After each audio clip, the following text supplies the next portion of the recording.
Hey, welcome back. I have put off for a long time making a video on some of my collection, specifically some of my antiques, and I thought I'd take a minute here this morning and show you some of what I got. And a couple of them, maybe you folks might help me identify that don't have any markings on them. Well, actually probably just one, but anyway, I'm going to start off with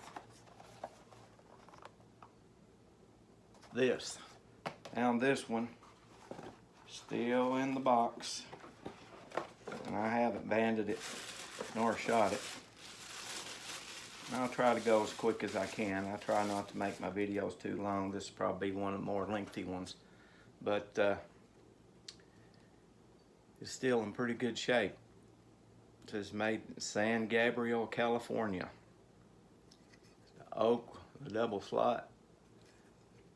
That was popular in its time, probably, I'm going to say 50s, 60s, and maybe some early 70s. I don't know if I see any year bill dates on it or not. It's got the little pamphlet with it, you know, how to shoot it, and there's still a little bit of the old gum rubber that's dried up still in there, and there's the big pouch like they used to put on them. Actually still pretty soft, and must have come with some little 40 quarter-inch steel balls.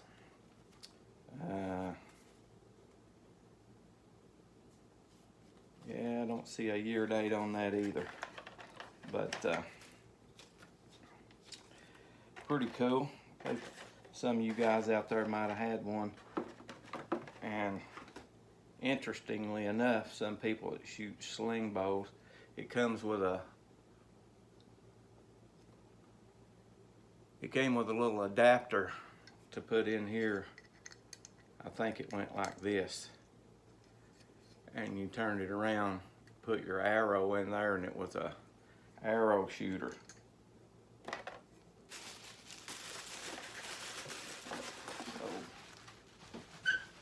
So that is the Wham-O. A little bit of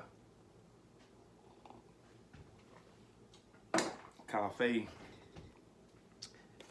There's one. Got this from Joe Bishop. This is called Silent Slim. Notice it. Another one I've got, I'm going to show it to you. The tips, they're a slot method, which any of you that's followed my channel for a while know I kind of am known for that, because I like it because of its simplicity. I shoot them all, but the tips are solid where the slot is, but interesting that the rest of it is apparently hollow. Now I can see some manufacturing marks right there, so that tells me it's probably cast aluminum. And another one I've got that is similar.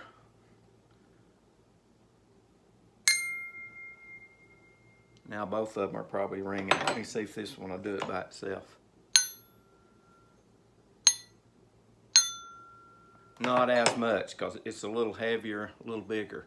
But they're solid in the tips also. But this one has no name on it. I think I got this one from Joe Bishop too.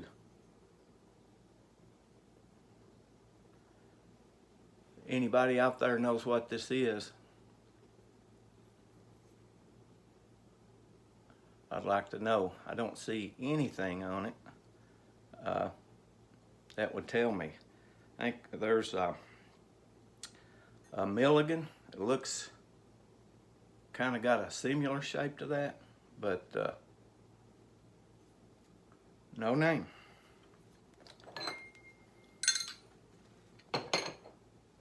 Oh, Simple Shot did a reproduction of the Wham-O for a little while. Did a run of those, and so I kind of had to have that.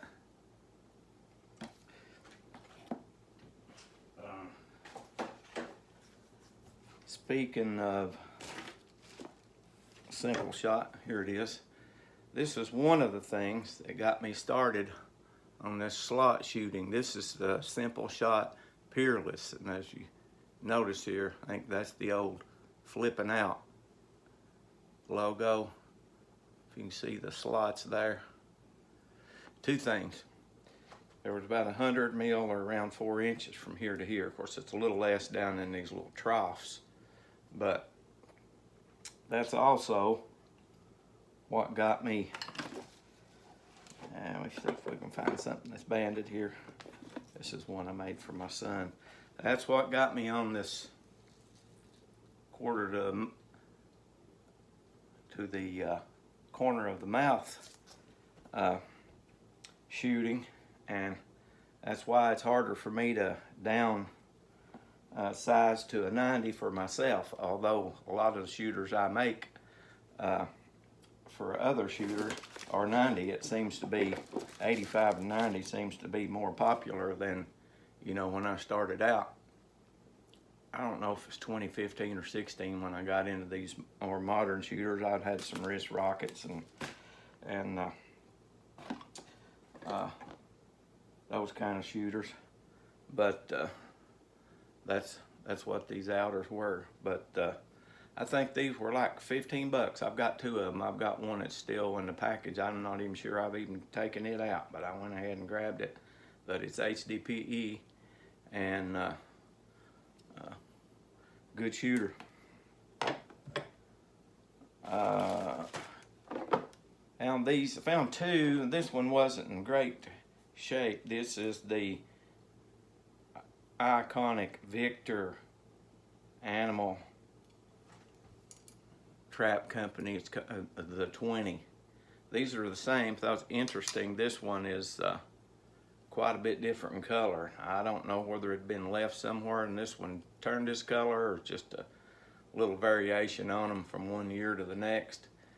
And you've got a little place in them there to put your ammo.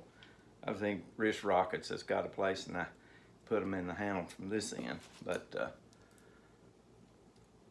it's actually a fairly comfy hole, but they must have been concerned about hitting the hand back when these were popular. That's Lidditz, Pennsylvania, made in the USA. And of course now we'd want them forks on down to here, but that's the way they made them. Also a slot. I think they come with a little clip, and they use the old gum rubber. And matter of fact, I got a piece right here. I've still got a little bit of it. They fold it up like that and put it in and put a little clip in there, look like a little I-beam, and drop it down in there.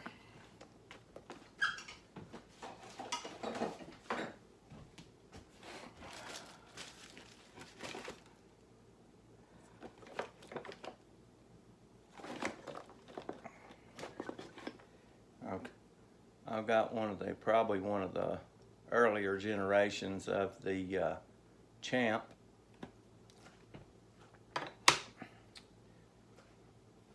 And remember when I was a kid, my dad had an old general store, country store. Some of you in the U.S., especially from the South, know what I'm talking about. So there were groceries all the way up to small hardware items and a little bit of feed and that kind of stuff. And on the toy rack there, I remember these being on there. I saw these on online, so I had to have some of them.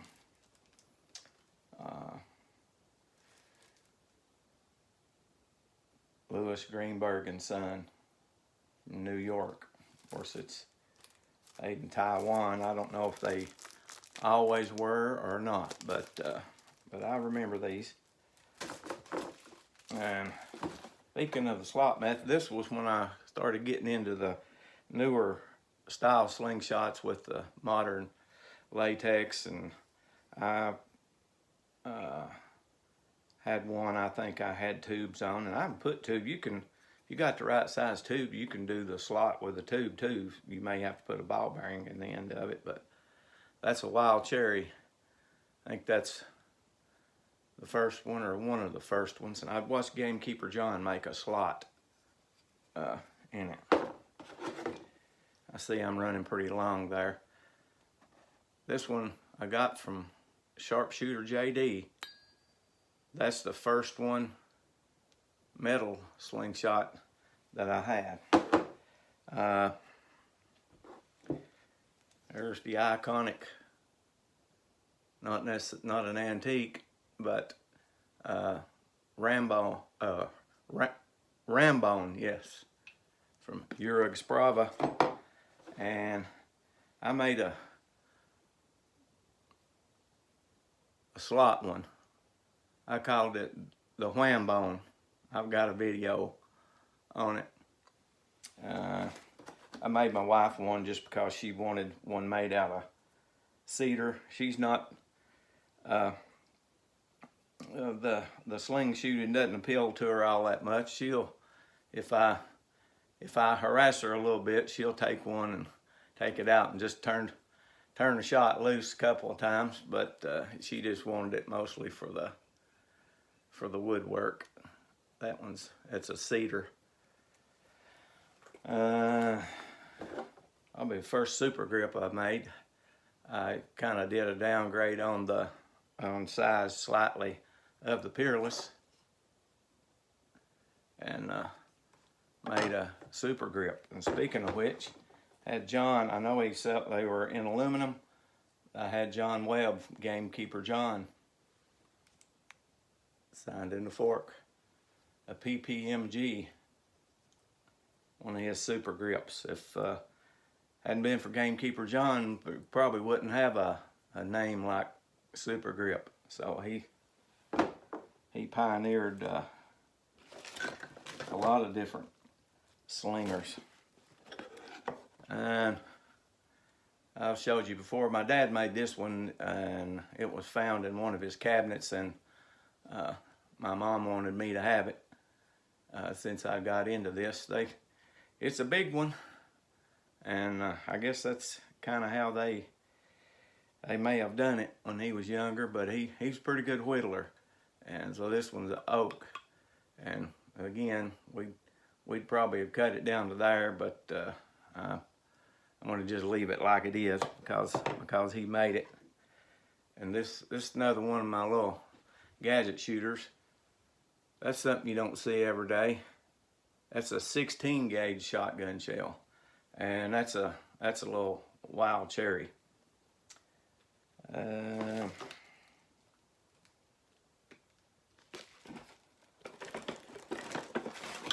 guess that's, I can't go through all of them. The video will get crazy long.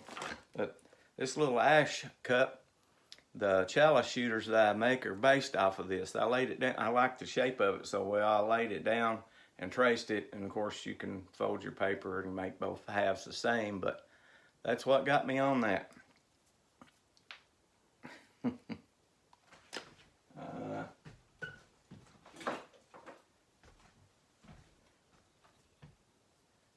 Right quick, a few beautiful naturals that I've been gifted. Jake from the Slingshot Community Forum, he made that one. These are from Darryl, Mr. Sling and Shot. He makes some beauties as well. Check out how he does the bottom there. All nice ones. And looks like I'm getting pretty lengthy there, so I'll just leave it right there. We might look at some of the other shooters I've got at another day. But appreciate y'all stopping by. Everybody stay safe out there, and I'll catch you next time.